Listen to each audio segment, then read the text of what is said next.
Hello guys and welcome back. In this video we're going to be talking about how positivity is killing competition. Now it sounds weird because I do actually encourage people to be positive, think positive, law of attraction, whatever there may be that gets added to that, visualization. There's no point being negative and thinking down about everything. It doesn't actually get you anywhere. But what I mean is there's this new movement now and it's very much pushed by women where we can all win together. I don't want what you have because you can't have what I've got. That kind of mentality. You see it on Instagram all the time. It's like, I want everybody to win. I don't hate on anybody. All my haters, I love you. I love all my haters. And it's like, do you know what? That's a little bit fucking soft, if you ask me personally. I've always thought that, and I'll do a video about this male motivation soon, but I've always thought the times where I've performed best or been at my best is when I've been in a real angry mindset. Like I've been playing sports and I'm having a good game, I'm playing alright, I'm doing what I do. And then somebody comes up behind me, fucking studs in the back of my leg, and it hurts and I think, you little cunt. After that, when I grit my teeth and fucking clench my fists, for the next 40-50 minutes, I'm like the devil. I'm just terrorising them. I go and score 3-4 goals, smash them all around the pitch. Maybe I'm playing centre back, they don't get a sniff. And my dad was the same, my uncle's the same. And it's a male mindset. And the same is true in business. Like you look at guys like Dan Pena, and do you know what? Even Mark Zuckerberg from Facebook, he has the mentality. He's got the motto, which is either beat them or buy them. I believe I read that in I think it was The Social Effect. I think that's his book. I can't remember now. The book on Facebook. But he said you either beat them or buy them. That's a ruthless mindset, and all successful people have this. And we're seeing this positivity movement now of like, good blessings to everybody, even my haters, just good energy and good karma. And it's like, yeah, I'm sure, don't get me wrong, I'm sure that works. And I do law of attraction and visualization, but don't get soppy. Don't get soppy. I was watching the Oasis documentary last night. And I think it was Liam Gallagher, it might have been Noel Gallagher actually, I'm not sure, one of the Gallagher fucking brothers anyway. But they said that, he was doing a little speech before they were famous, and he said the music at the moment in the charts is shit, and this was like the late 80s, early 90s, and he said, it must have been early 90s, because he said by the end of the decade, if Phil Collins' head isn't in my fridge, he said, then I failed. And I said the same when I started. I said if GQ still exists when I'm at the position I want to be at, then I fucked up. Like I don't look at GQ and think, oh, thousands of people are going to lose their job, we can all win, there's a slice of the pie for all of us. No, fuck that. I really don't give a shit. People will go and find jobs, they can come work for me, whatever, there'll be other opportunities, but I want to slice GQ's head clean off. And I want to say, look, your content is shit, everything you do is an ad, your whole magazine is a fucking fraud, is an ad for guys to buy Rolex watches, which nobody can fucking afford anyway. It's rude, you're not trying to... But what I'm doing here, I'm trying to teach you guys how to become better so that you can actually earn the money and have the life where you can afford a Rolex, There's a means to an end. And you might not even need a Rolex, But GQ, everything's a fucking ad. Their content is shit. They just have Brad Pitt rolling down a sand dune wearing a t-shirt, or a shirt, like a silk shirt, which is an ad. I've actually seen this video. And then nothing really happens. Or Roger Federer gets out all his watches, or somebody talks about the things they can't live without. Again, it's probably a fucking ad. All the products on that table are an ad. They're sellouts, and I just think the male industry deserves more. Going to come in, Condé Nast, GQ, going to chop your head off, take you clean out.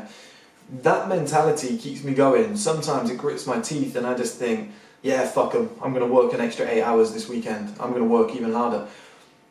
What I'm trying to say, guys, the point I'm trying to make is there's nothing wrong with that. And everybody has this positivity thing, which is good. It's great to stay positive and optimistic about the future. But don't forget you're a man with testosterone. Testosterone, I've always said, my greatest weapon is my aggression. I'm an aggressive man. I'm nice, I'm kind, but I'm aggressive deep down. I want to win everything I do, I'm competitive. I lift weights, I love women, I love going out with the boys, I love football matches, I love sports competition, all things masculine. And I put that into my business.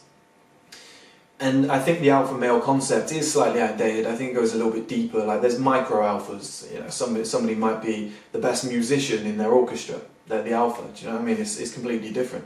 And somebody who's massive muscles but isn't intelligent could be the beta male in like a finance office. It works different ways, all right? But I do definitely think that some people need to tap into the old school primitive alpha mindset and be like, okay, sometimes aggression can carry you through. Sometimes competition is good. Sometimes gritting your teeth and saying, fuck it, you know, we're going to take these motherfuckers out. I don't really give a shit about them. You know, they want to play hardball, let's take them clean out. And like I said, that Oasis thing, Phil Collins' head is going to be in my fridge. I love that. I love that. You know, in this era, it would have been, no, I love Phil Collins, you know, he's an inspiration to me, I've got nothing bad to say about him, no negativity, positivity to all, I'm sure there's enough sales out there for all of us.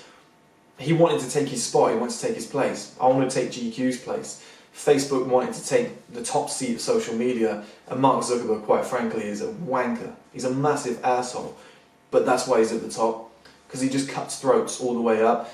People said the same about Bill Gates. People have said the same about Steve Jobs. I know I used to work with the guy who worked with Steve Jobs. The guy I worked with designed on the iPod, the original one, the dial, the circle. Amazing. There's some nostalgia for you, but he designed that. He used to work with Steve Jobs. He said he is fucking ruthless. He's one of the world's biggest cunts.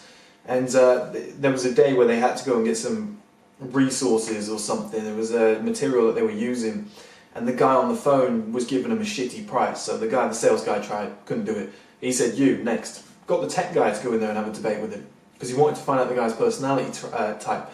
The next guy went in, He sent all of his staff that were in that room, about 22 guys, in there one by one. They all failed to get the price down. He goes, fuck it, I'll do it. Grabbed the phone, went in there. 20 minutes later, he comes out with the lowest price you could possibly get for what he had. The guy's ruthless. He's got a killer's mindset, and he was screaming and shouting at everybody. And I'm actually a big believer that you should be a HR-driven CEO. I heard Gary Vee say it before.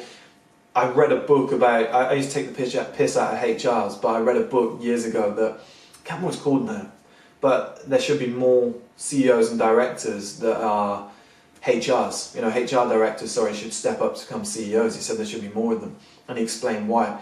And when I read that book and then heard Gary Vee's take on it, I was like, yeah, I think they should. I think more people should care about their employees. But what I'm saying is there's definitely a place for being a ruthless cunt. There's definitely a place still in this world, especially with how soppy everything's getting.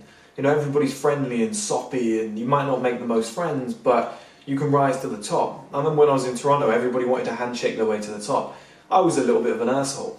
And the results that I managed to get in like 6 to 10 months were unbelievable. You know, and I think I upset a few people, but I got the job done. You know, I got what I needed done, and I put everything in place, and I set myself up. And I didn't treat people badly, but if people were like, yeah, we can do that next week, I was like, why not tomorrow? Why are we fucking around? You know, let's get up at 5 AM, let's get it done. And that kind of mentality just forced everybody to get it done. And had I sat around, nothing would have ever been finished, you know. And it's the same with like women or anything. If you're the guy who sits at the back of the club being like, women don't want me, shit, she's looking at that other guy. You know, it's not going to come to you. So if you're the guy that goes out there and just says, you know, fuck it, let's take it on the chin, let's see what happens, let's put my male aggression out into the world as an energy and see what comes back. I think sometimes that aggression can get you a long way. And this whole positivity mindset is good. I encourage it. I'm definitely on that myself. But I'm just saying there's a time and a place to be competitive. They say, these people now, this new age sort of shit, is it Generation Z, Y, whatever? I guess millennials are doing it too. And it's, like I said, it's driven a lot by women and unsuccessful men. I see that a lot. You know, unsuccessful people always use the positivity thing. I think they're trying to trick, if they believe in God, I don't, but I think they're trying to trick God into giving them good shit. You know, there's people that are like, please, please, if I'm nice to everyone else, karma, give me some good shit. It doesn't work like that. Some of the world's biggest assholes are the most richest people in the world, but the point I'm trying to make, guys, is that at some point there's going to be a time when there's 2 or 3 brands or companies going for the same position. There can only be one number one. If you want that to be you, you can't be like, you go first, you go first. You know, what Usain Bolt, what's he like, come on guys, let's all finish on the line at the same time because positivity, yay, we're all friends. Fuck that. He destroys everybody. And then in the last 20 meters, he's laughing at everybody. He's looking around laughing. He's taking the piss. That's what he's doing. He's taking the piss. Everybody said, oh, Usain Bolt's such a nice guy. He's taking the piss out of everybody in the last 20 metres of that race. You might as well just go like that. He's just running around, he's just looking, he's going, look how slow these cunts are. That's basically what he's saying. And it gets you places, guys. It gets you places. The male ego, male aggression, competitiveness, don't lose it, because it does get you places. It's good to be positive, it's good to help people, but sometimes you just need to dig deep and say, fuck it, I love competition, let's go to war. Remember that, guys.